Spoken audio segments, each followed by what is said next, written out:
Alright, so back with another Colorado video in the bed this time, and I'm going to be installing these BullRing tie downs.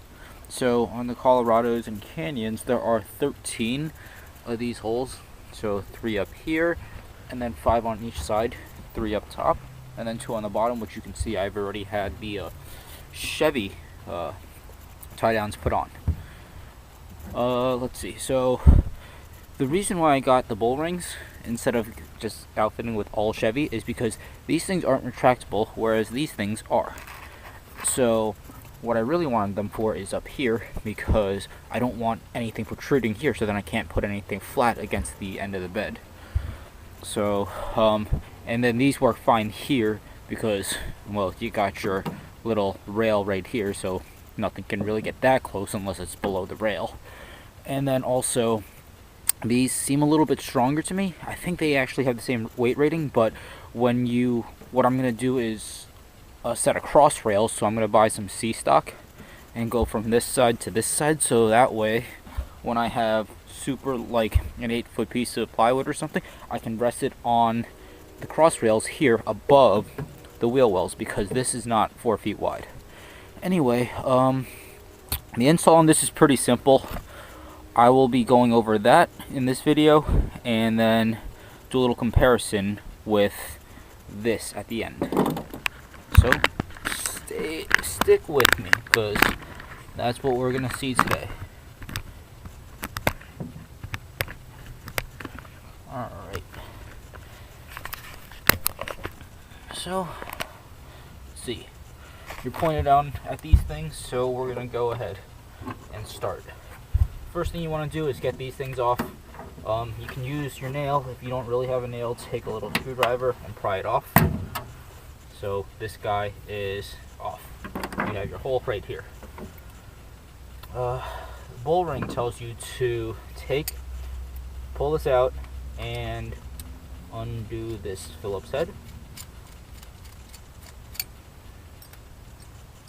I may, in the end, come back with some anti-seize, just so these things, this fastener doesn't rust out on me.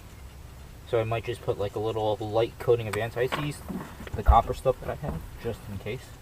Alright, so what they want you to do is pull this out here, because the way they say to do it, I think this is the best view, is put this side in there, into the hole, then you slide this, I guess, top first then bottom, or bottom first then top, so it's behind, and then your sheet metal is going to sandwich right there where my finger is. And it's going to sandwich that together, and then you're done. So let's go ahead and do that. It's a little bit harder for me because I have spray liner in there, so these holes are slightly closed in. This is an OEM spray liner too, so that's the other annoying part with this. But let's try and get this in. Oh, and these things are directional, so you want it angled upwards like this, not downwards like that. That's wrong. That is correct.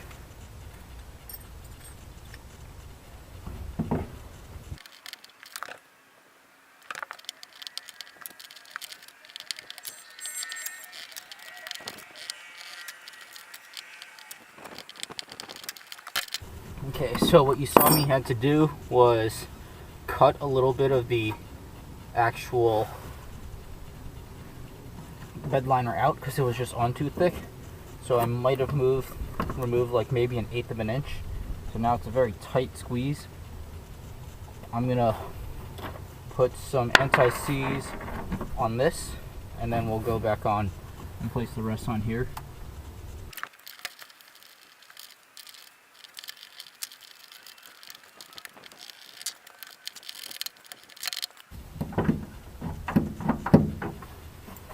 Alright, so there you have it.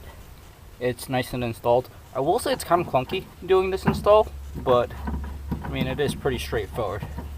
So yeah, that is the start to that.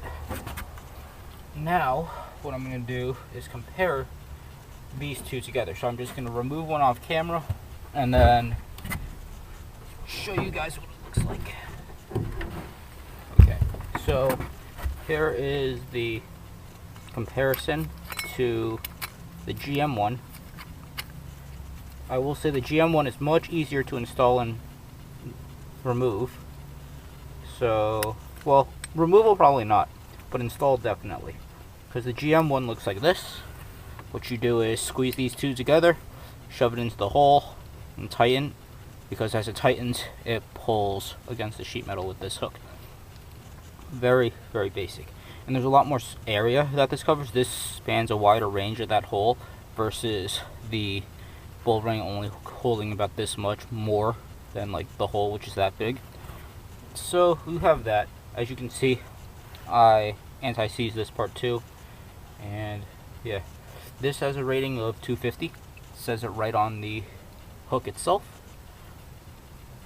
But honestly, I'm not going to be putting too much stuff on here. This is not a work truck, but I will be using it to haul stuff around. So, yep. There you go. BullRing installation and a little comparison to the GM stuff. So, thank you guys for watching. Stick around for more videos in the future with this truck.